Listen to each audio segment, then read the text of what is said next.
Bueno, de los 14 reyes de Alba Longa, en nuestro capítulo pasado hablamos del rey Capís, el séptimo rey de Alba Longa. Destacábamos que reinó por un periodo de 28 años y que al final, a su muerte, hacia el año 935 a.C., le sucedió en el trono su hijo Capeto, de quien les estaremos comentando en el día de hoy.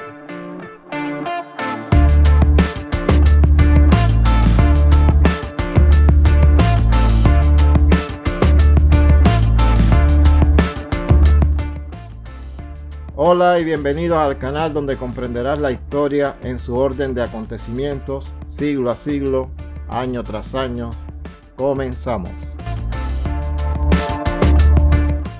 Repasemos en 2 minutos qué pasaba por entonces en el mundo durante el reinado del rey Capeto.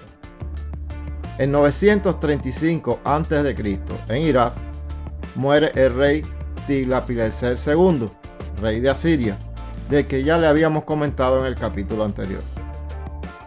Y para terminar, en el 925 a.C., en Israel también muere Salomón, el último rey de todas las tribus israelitas. Tras su muerte, el reino se divide en dos. Al sur, las tribus de Judá y Benjamín, cuyo jefe fue Roboam, el hijo y heredero legítimo de Salomón. Y al norte, Israel,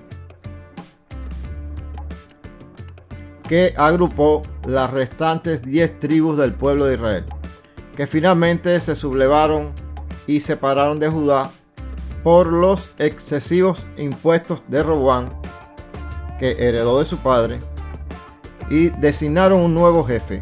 Este fue Jeroboam, hijo de Nabat, de la tribu de Efraín, quien finalmente les apartó de Dios, construyendo altares e ídolos paganos, y llevó a estas 10 tribus de Israel una vez más a la idolatría.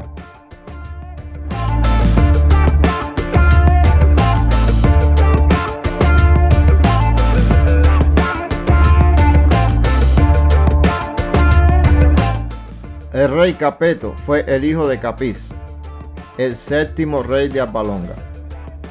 Este a su vez era hijo del sexto rey de Alba Longa, Atis, el que supuestamente recibió la visita de la reina de Saba y del rey Ley de los británicos, y de su esposa hasta hoy desconocida, como sucede con todos estos reyes.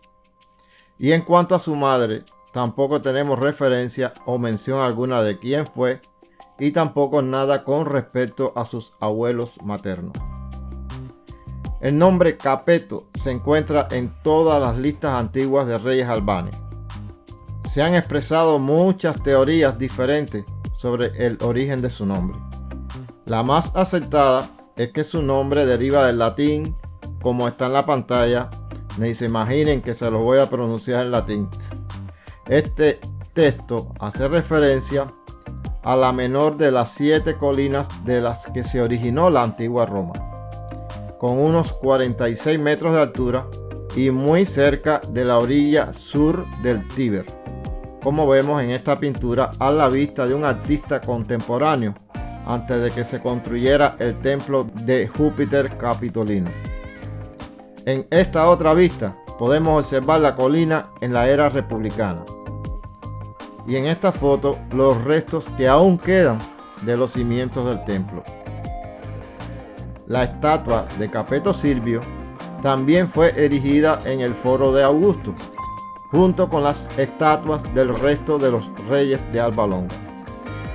Durante las excavaciones del foro, se encontró un fragmento de la base de esta estatua con la siguiente inscripción. El texto de la inscripción fue reconstruido sobre la base del análisis de todos los fragmentos encontrados. Presumiblemente se veía así como mostramos en pantalla. Al lado, la traducción del latín. Hasta aquí toda la información aceptable de cierta credibilidad que se pudo alcanzar a reunir sobre el presunto rey de Alba Longa. Para terminar, podemos agregar que el rey Capeto, o Capeto Silvio, gobernó durante 13 años, según algunos historiadores de la época. Esto corresponde a los años 935 a 922 a.C. Y fue su hijo llamado Tiberino Silvio quien a su muerte en el año 922 le sustituyó en el trono.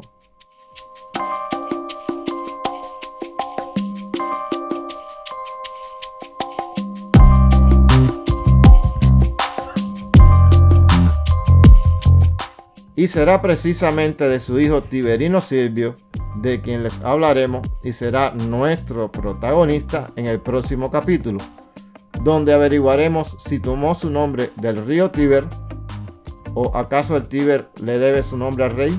No se lo pierda.